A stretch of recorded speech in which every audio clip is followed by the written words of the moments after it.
dimanche, 6 heures du matin. Le lit était vide. La maison était vide. Elle a laissé une note, passée à un modèle supérieur. Le soir, je riais, parce qu'elle a fait un retrait sur le mauvais compte.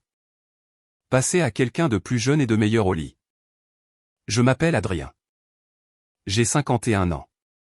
Marié à Stéphanie depuis 8 ans. Et je viens de trouver cette note sur le comptoir de ma cuisine à 6 heures du matin.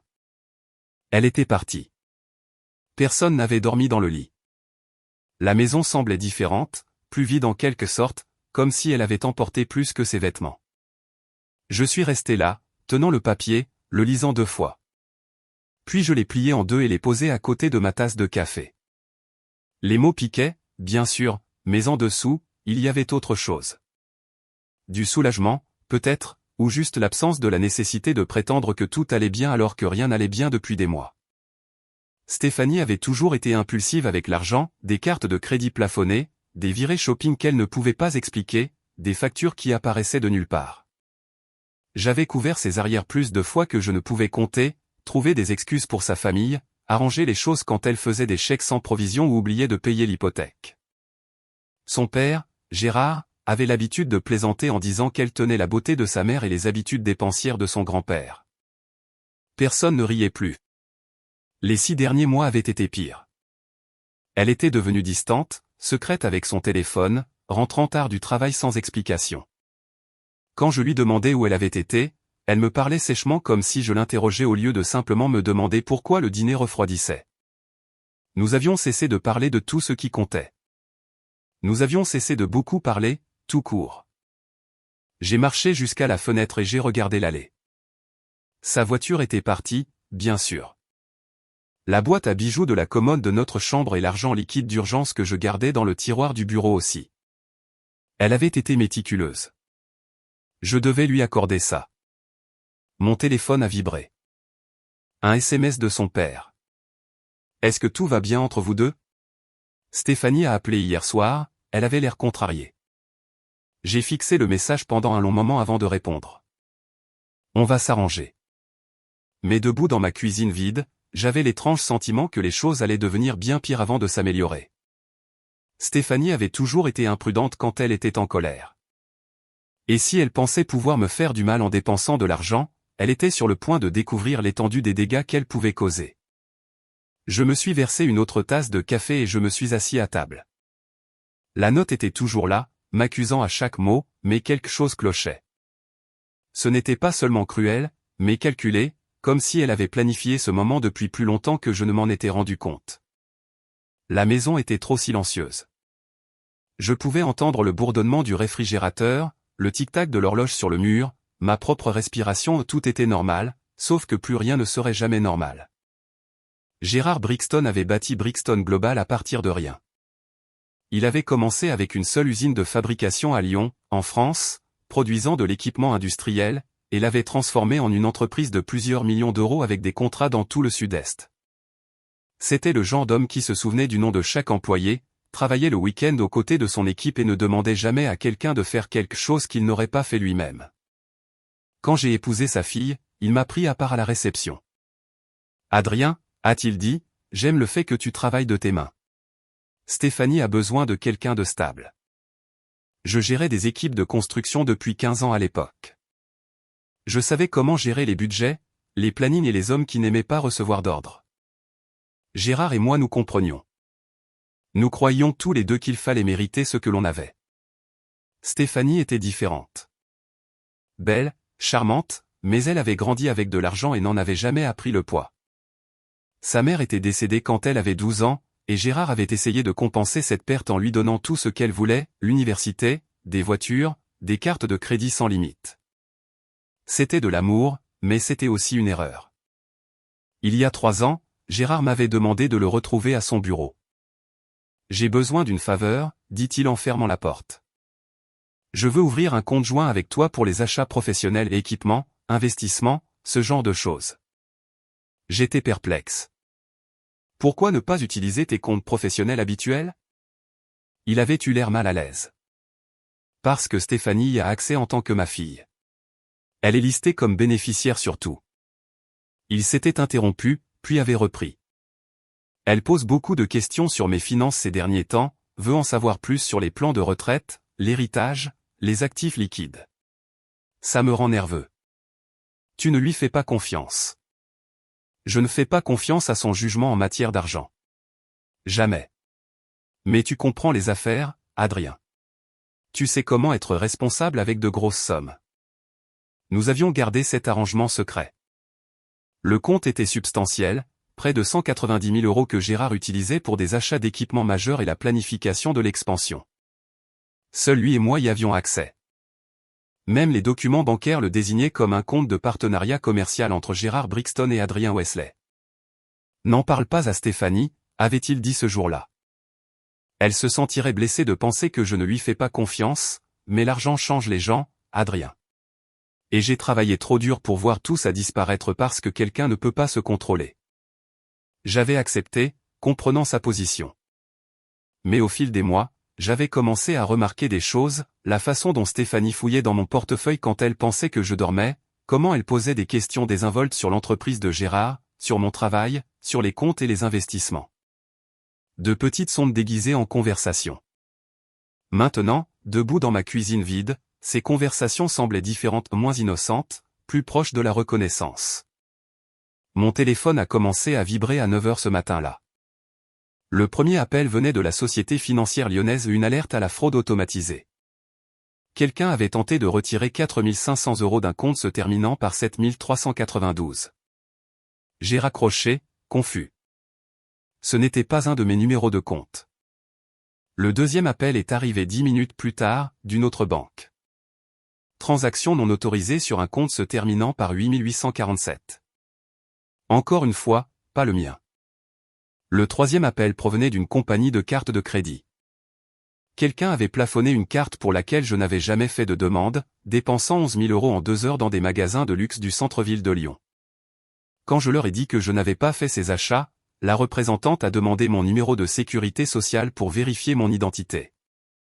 Monsieur, dit-elle après une pause, cette carte a été ouverte il y a 3 mois avec vos informations, mais l'utilisatrice autorisée est Stéphanie Wesley. L'avez-vous ajoutée au compte ?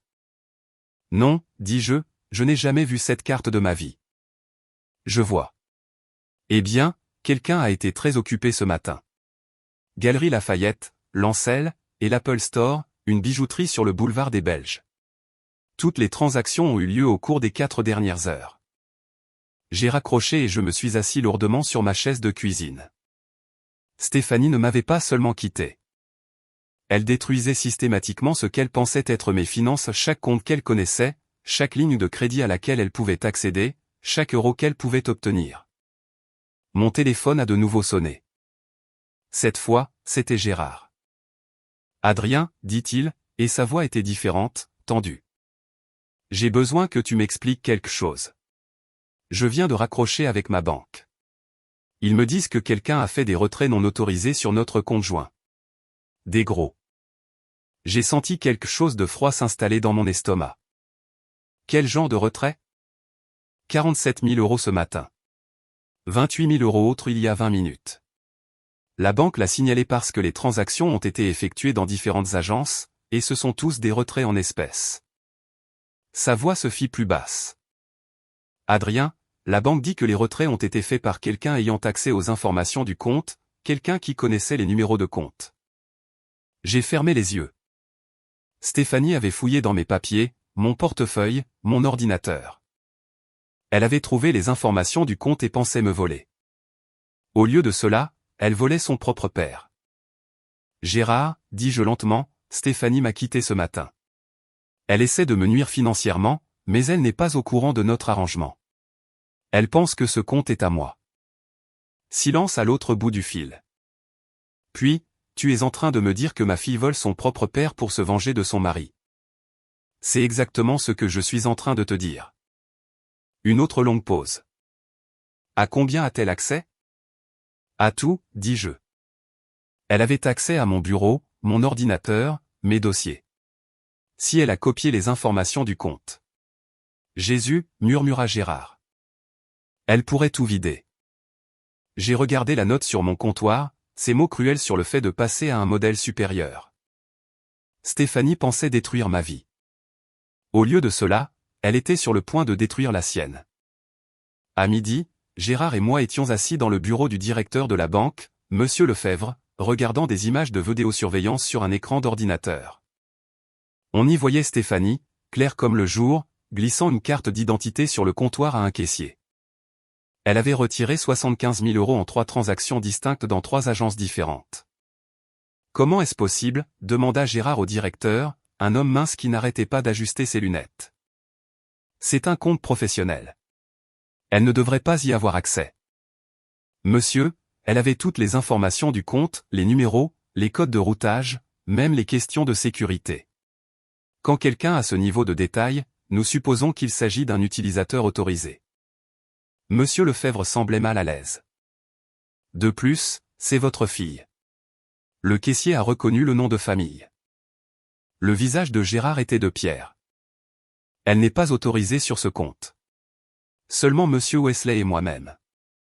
Nous le comprenons maintenant, monsieur.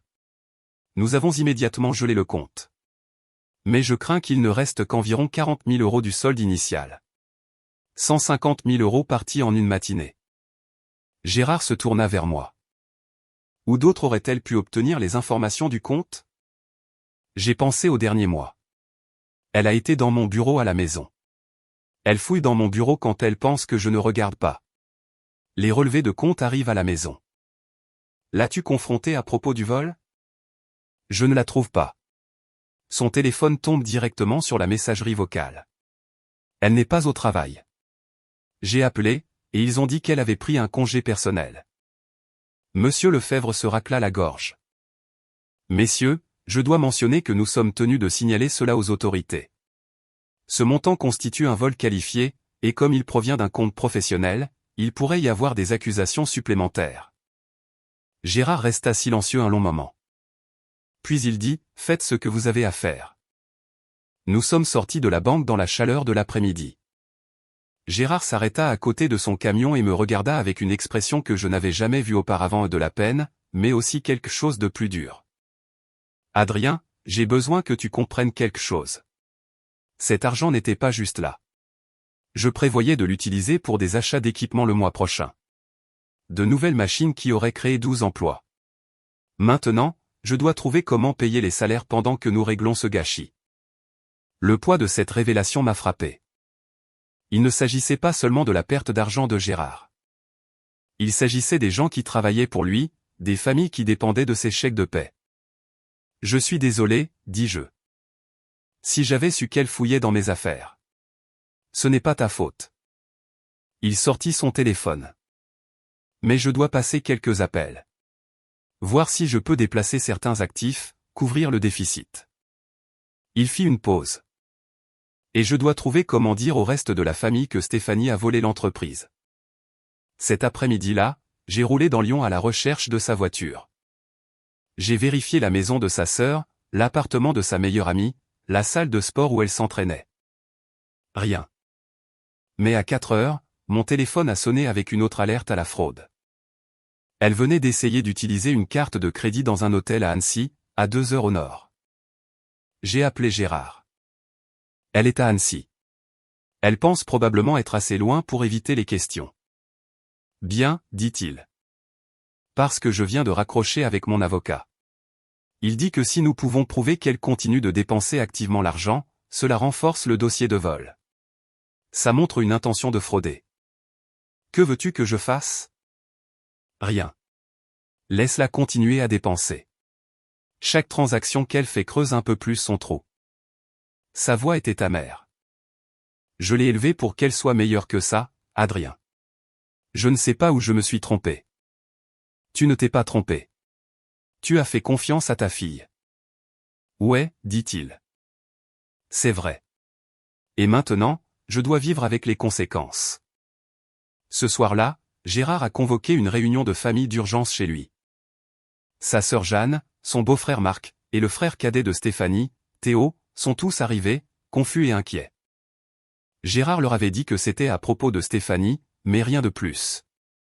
Je me suis assis dans le salon où j'avais passé d'innombrables dîners du dimanche, écoutant Gérard tout expliquer, le compte joint, le vol, la plainte qu'il avait déposée cet après-midi-là. La famille écoutait dans un silence stupéfait. « Attends, dit Théo quand Gérard eut fini. Tu es en train de dire que Stéphanie a volé de l'argent à l'entreprise. Notre entreprise. 150 000 €, dit Gérard doucement. De l'argent qui était destiné à l'expansion, à du nouvel équipement. De l'argent qui aurait garanti des emplois à des gens qui sont avec nous depuis des années. » Jeanne prit la parole. « Mais pourquoi ferait-elle ça? Elle n'a pas besoin d'argent. Tu t'es toujours occupé d'elle. » Gérard me regarda. Parce qu'elle pensait qu'elle volait Adrien. Elle essayait de nuire financièrement à son mari et a fini par voler sa propre famille. La pièce devint silencieuse. Marc se pencha en avant. Tu nous dis qu'elle ne savait pas que l'argent était à toi. C'est exactement ce que je vous dis. Elle pensait que c'était le compte personnel d'Adrien. Elle essayait de détruire sa vie et a fini par détruire son propre avenir au sein de cette famille. Théo se leva et se mit à faire les 100 pas. C'est insensé. Stéphanie a toujours été irresponsable avec l'argent, mais volé son propre père. Il y a plus, dit Gérard. Il sortit un dossier de son bureau. J'ai demandé à mon comptable de tout vérifier cet après-midi. Ce n'était pas la première fois. De petites sommes ont disparu de divers comptes au cours de la dernière année. Quelques milliers par-ci, quelques milliers par-là. Je pensais que c'était des erreurs de comptabilité. Il étala les relevés bancaires sur la table basse. Regardez ces dates. 15 mars, 22 juillet, 3 octobre. À chaque fois, cela coïncide avec des périodes où Stéphanie me posait des questions sur l'argent, sur l'entreprise, sur mes plans de retraite. Jeanne prit un des relevés. Tu penses qu'elle te vole depuis un an? Je pense qu'elle tâtait le terrain, pour voir jusqu'où elle pouvait aller. Aujourd'hui, c'était juste la première fois qu'elle a été assez gourmande pour prendre une somme qui a déclenché des alertes à la fraude. J'ai eu la nausée. Gérard, je n'avais aucune idée qu'elle. Il ne s'agit pas de toi, Adrien. Il s'agit de ma fille qui fait des choix, de mauvais choix qui blessent les gens qui lui faisaient confiance. Il rassembla les papiers. Je soutiens son style de vie depuis des années. Le paiement de sa voiture, ses cartes de crédit, même une partie des dépenses de la maison où vous vivez tous les deux. Tout cela s'arrête maintenant. Marc posa la question que tout le monde se posait. Et maintenant, que se passe-t-il? La police l'arrêtera quand ils la trouveront. Le procureur décidera de poursuivre ou non, et je devrai trouver comment reconstruire la confiance qu'elle a détruite. La voix de Gérard était ferme, mais je pouvais voir la douleur dans ses yeux. C'est ma fille, et je l'aime, mais c'est aussi une voleuse qui a volé sa propre famille. Théo se rassit, l'air abasourdi. Et Adrien? Qu'est-ce que ça signifie pour lui? Gérard me regarda. Adrien n'a rien fait de mal. Si quoi que ce soit, il est aussi une victime ici. Elle l'a quitté, a tenté de le détruire financièrement, et a utilisé des informations qu'elle a obtenues de ses papiers personnels pour commettre un crime. Il fit une pause.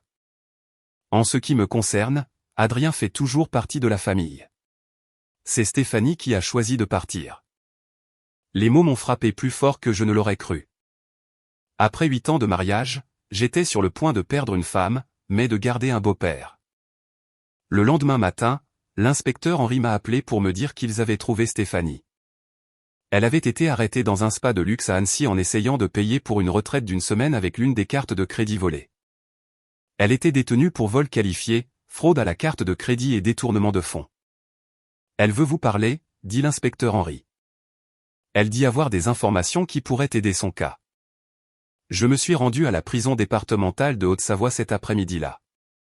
Stéphanie attendait dans une petite pièce, vêtue d'une combinaison orange, les cheveux tirés en arrière et le visage bouffi par les larmes. Elle avait l'air différente, plus petite. Adrien, dit-elle quand je me suis assis en face d'elle. Dieu merci, tu es là. Tout ceci n'est qu'un malentendu. Je n'ai rien dit. J'étais en colère, d'accord? Tu as été si distant ces derniers temps. Et j'ai pensé. J'ai pensé que tu avais une liaison. J'ai vu tous ces relevés bancaires, tout cet argent et ces comptes dont je ne connaissais pas l'existence. J'ai pensé que tu me cachais des actifs, que tu prévoyais de me laisser sans rien. Alors, tu as décidé de me laisser sans rien en premier. Je ne réfléchissais pas clairement. J'étais blessé. Elle se pencha en avant. Mais, Adrien, on peut arranger ça. Tu peux parler à mon père. Lui expliquer que c'était une erreur. Lui dire que je rembourserai tout. Je l'ai regardé longuement. Stéphanie, sais-tu à qui tu as volé cet argent? C'était ton argent. J'ai vu les relevés de compte dans ton bureau. C'était l'argent de ton père. Le compte joint qu'il a ouvert avec moi à des fins professionnelles. Celui qu'il m'a demandé de ne pas te mentionner parce qu'il s'inquiétait de tes habitudes dépensières. La couleur quitta son visage. Ce n'est pas possible. 150 000 euros. De l'argent qu'il allait utiliser pour développer l'entreprise, pour créer des emplois pour des gens qui travaillent pour lui depuis des années. Tu as volé ton propre père, Stéphanie. Elle se renversa sur sa chaise comme si je l'avais frappée. Non, non, ce n'est pas. Tu mens. Appelle-le toi-même. Pose-lui des questions sur le compte joint. Sur la plainte qu'il a déposée hier. Sur l'avocat qu'il a engagé pour s'assurer que tu subiras toutes les conséquences de tes actes. Pour la première fois depuis que je la connaissais, Stéphanie était complètement sans voix. Il est au courant pour les autres fois aussi, ai-je continué. Les plus petites sommes au cours de la dernière année. Il a demandé à son comptable de tout retracer. Ce n'était pas des erreurs de comptabilité, Stéphanie. C'était du vol. Elle s'est mise à pleurer alors. Pas les jolies larmes qu'elle utilisait quand elle voulait quelque chose, mais des sanglots laids et désespérés. Adrien, tu dois m'aider. Je suis sa fille. Il ne les laissera pas m'envoyer en prison. Il l'a déjà fait. Tu as fait ton choix quand tu as décidé de me faire du mal. Maintenant, tu dois vivre avec les conséquences.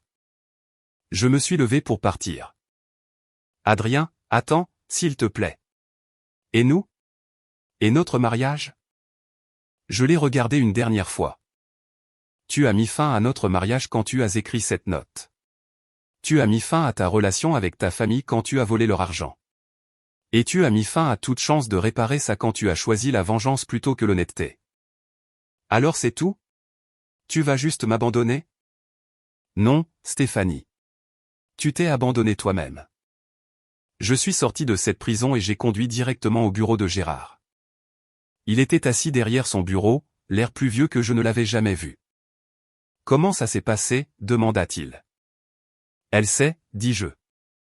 Elle sait exactement ce qu'elle a fait et à qui elle l'a fait. Gérard hocha lentement la tête. Bien. Peut-être que maintenant, elle pourra commencer à faire de meilleurs choix. Mais nous savions tous les deux qu'il était trop tard pour ça. 3 mois plus tard, j'étais assis dans la salle d'audience alors que le juge Morin lisait la sentence de Stéphanie, 5 ans dans une prison d'État pour vol qualifié avec possibilité de libération conditionnelle après 3 ans, plus une restitution supplémentaire de 150 000 euros, les frais de justice et les pénalités. Stéphanie se tenait à côté de son avocat commis d'office, n'étant plus la femme confiante qui avait laissé cette note cruelle sur le comptoir de ma cuisine. Elle avait vieilli au cours de ces 3 mois de détention préventive en attendant son procès. Ses cheveux étaient clairsemés, son visage émacié, ses vêtements coûteux remplacés par un costume mal ajusté que son frère lui avait apporté. Lorsque le juge lui a demandé si elle avait quelque chose à dire, elle s'est tournée pour regarder Gérard dans la galerie. « Je suis désolé, papa. Je suis tellement désolé. » Gérard n'a pas répondu. Il était assis, les mains jointes, le visage impassible. Il avait assisté à chaque audience, non pas pour la soutenir, mais pour s'assurer que justice soit faite. Le procureur avait brossé un tableau clair pendant le procès.